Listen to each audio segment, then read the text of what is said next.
Ouais, petite vidéo pour te dire comment se protéger de la crise qui arrive en 5 points. Petite crise ou grande crise, on n'en sait rien. En tout cas, la crise économique réelle n'est pas arrivée. Elle n'est pas arrivée. Ni sur les marchés financiers, ni rien. Pour l'instant, tout va bien. À l'heure où je vous parle, tout va bien. Mais la crise économique qui sera décorrélée des marchés financiers va arriver probablement en 2021, probablement le second semestre ou le premier semestre 2022.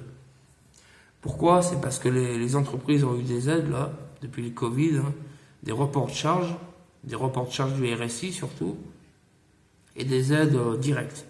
Voilà, des aides directes. Alors aujourd'hui, il reste les restaurateurs, je crois, qui sont toujours fermés, les bars, tout ça. Eux, ils vont en chier. Clairement, ça a duré tellement longtemps pour eux que ils risquent de, pour l'instant, ils tiennent avec la trésorerie qu'ils ont. Ils ont de la trésorerie, ils tiennent avec ça. Et avec les aides. Le problème, c'est que ça va s'arrêter premier semestre 2021. Les aides vont s'arrêter. Hein.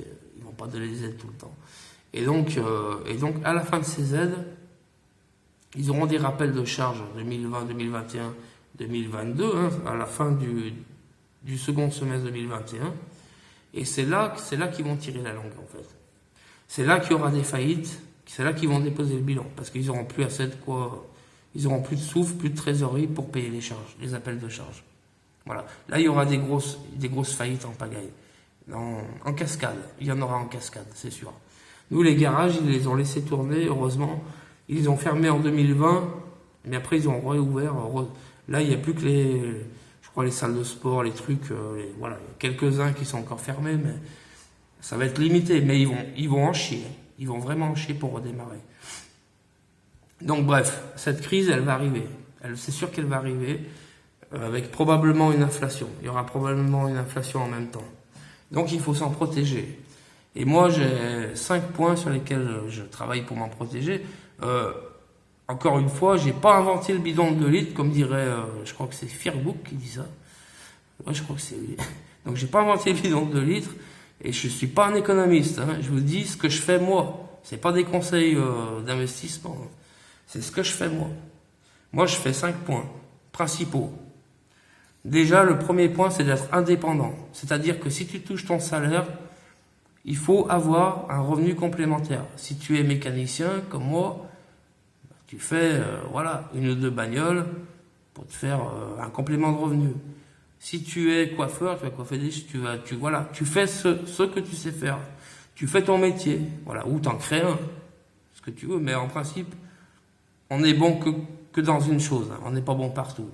Mais je te ferai une vidéo là-dessus pour te dire qu'on n'est pas bon partout. Il faut faire une chose et bien, et très bien, il faut la faire très bien. C'est comme ça qu'on s'en sort. Voilà, être indépendant, premier point. Le deuxième point, c'est d'avoir un actif qui rapporte à côté. Un actif qui rapporte, ça peut être plein de trucs. Ça peut être des dividendes des marchés financiers. Mais bon, moi je compte pas que là-dessus. J'ai ça aussi, mais je compte pas là-dessus. Moi, mes actifs principaux que j'ai, qui me travaillent à côté, c'est de l'immobilier. Mais c'est du petit immobilier, parce que moi j'ai des petits revenus, tu vois. Moi, c'est des garages. Et les derniers que j'ai achetés, c'était en plein Covid-19, où tout le monde était chez lui. Tu sais, il fallait sortir avec une feuille, là, une autorisation. Et donc les garages que j'avais vus là dans la banlieue de Lyon, il y en avait 2 principalement qui m'intéressaient extrêmement bien, qui étaient très très bien placés dans le centre et tout. Et j'ai dit, je les veux ceux-là, je les veux. Et en fait, le prix, ils les ont baissés parce que personne venait visiter avec le Covid-19. Moi, je les ai appelés, je suis allé visiter. J'ai fait une feuille, je sais plus pourquoi, pour un médecin, ou je sais pas quelle connerie j'ai marqué. Et je suis allé visiter, et j'ai dit, je les prends à tel prix, je les ai pris à 8000 balles. Divisé par 2 presque le prix. Et ensuite, je suis rentré chez moi, et on a fait tous les papiers à distance avec le notaire. Tout par procuration. Il n'y avait pas besoin de se déplacer. J'ai fait 2 affaires. Je vais dire franchement, pour les 2 garages, j'ai payé le prix d'un, pas plus. Donc voilà, un actif qui rapporte à côté, très très important. Le troisième point, c'est d'avoir plusieurs banques. Celui qui a tout dans la même banque, aujourd'hui, c'est un gros risque. C'est un très gros risque. Voilà, c'est bien d'avoir plusieurs banques de plusieurs groupes différents. Par exemple, un chez ING, un chez la Caisse d'épargne, un je sais pas où. C'est bien d'en avoir aussi même à l'étranger. Aussi à l'étranger. Voilà. Aujourd'hui, tu peux ouvrir un compte à l'étranger en 3 secondes. Revolut, avec ton smartphone, tu ouvres un compte en 10 secondes. Après, c'est un compte qu'il faut déclarer tous les ans au fisc, mais tu t'en fous. C'est une case à remplir tous les ans. Après, c'est tout. Hein. C'est rien d'autre que ça. C'est très. Ils font ça pour que ça limite, mais en fait, ça sert à rien. C'est légal. Faut le faire. Et dans ce compte étranger, tu mets des devises étrangères. Moi, principalement, c'est du dollar. Il y en a d'autres, ça sera d'autres monnaies. Il y en a qui sont pas pour le dollar. Moi, je trouve que le dollar, ça restera solide quoi qu'il arrive. Ça peut se casser la gueule, bien évidemment, mais voilà, déjà d'avoir du dollar, d'avoir un peu de francs suisses, un peu d'euros, déjà tu limites la casse. Voilà, plusieurs devises, plusieurs banques, un actif, être indépendant et bien évidemment avoir des métaux précieux. Les métaux précieux, c'est indispensable. Entre 5 et 15% de ton patrimoine. Moi, j'ai plus près des 15% parce que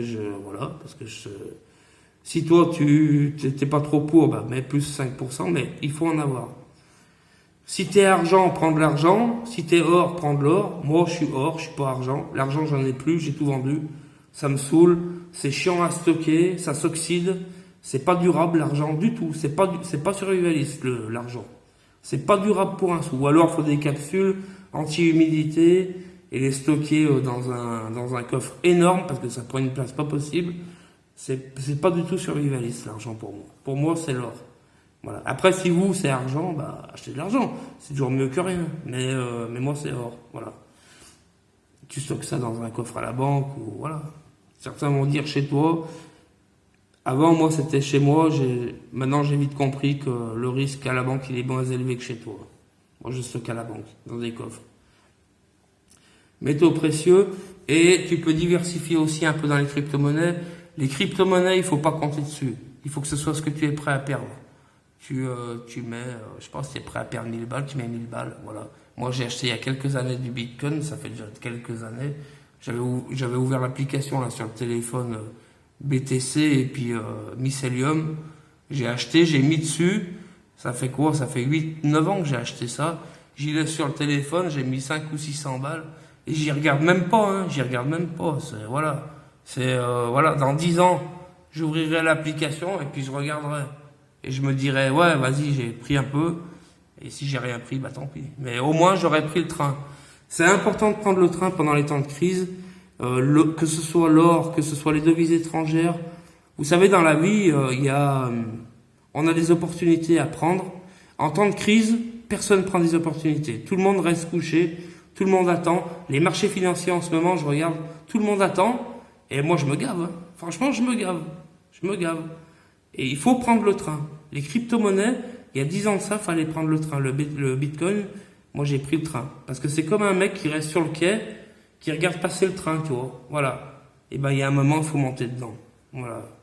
Faut monter dans le train, les amis. Faut passer à l'action, faut monter dans le train. Voilà. Ou faire la vache et regarder le train qui passe.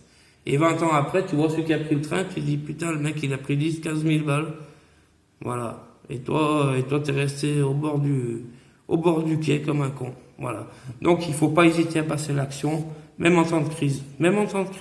Je vous dis, les garages, si ça n'avait pas été la crise, je les aurais payés plein but. Et là, les deux sont loués, hein. Les deux sont loués en ce moment. Hein. Donc, ils me rapportent, tu vois. Voilà. Donc, il faut prendre le train, les amis. Prenez le train. Bon appétit, bonne soirée. Je sais pas quelle heure il est, là. Il est bientôt 20h. Bon appétit, bonne soirée, prenez soin de vous et diversifiez un maximum. Et prenez le train. Ciao.